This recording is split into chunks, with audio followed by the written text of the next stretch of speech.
With the potential for ice and snow this weekend, state leaders say they are mobilizing emergency crews throughout different parts of the state. Today, Governor Greg Abbott issued disaster declarations for more than 130 counties.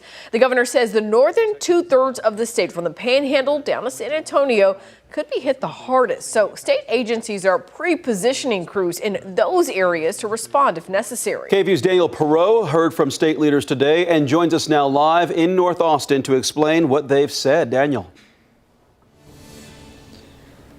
Mark and Ashley, the message from state leaders is now is the time to prepare. Not tomorrow, not Saturday. They say you should do it now while it's warmer before you get cold. State leaders are encouraging Texans to get all the food and emergency supplies they need now and make sure their homes are winterized and ready to go.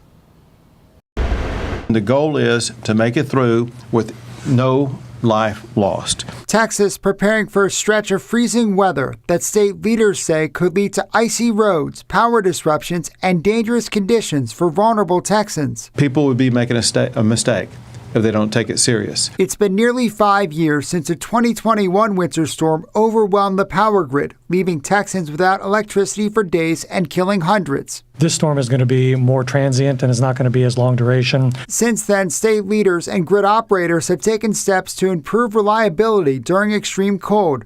ERCOT, which manages the grid, says we shouldn't see any issues this weekend. The ERCOT grid has never been stronger, never been more prepared, and is fully capable of handling this winter storm. Even though the state power grid is stronger, there could still be localized power outages if ice builds up on power lines or equipment, like what happened in 2023. Since then, state lawmakers passed House Bill 2555, which requires local providers to come up with resiliency plans that includes things like hardening distribution lines and vegetation management. So agencies like Austin Energy have redoubled their efforts on clearing tree branches and brush from power lines. Encore has done vegetation management on an additional 8,000 line miles above and beyond what they would have done absent that law. Teams are being deployed across the state, ready to respond to crashes or help those stranded in freezing conditions. State leaders say they plan to use different strategies in different parts of the state because not everyone will see snow or ice. We have the flexibility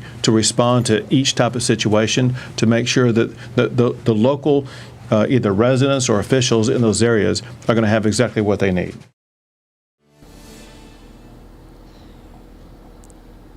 Again, the big message from state leaders: now is the time to prepare. Governor Greg Abbott urging people to heed local warnings, monitor the forecast, and stay off the road if possible.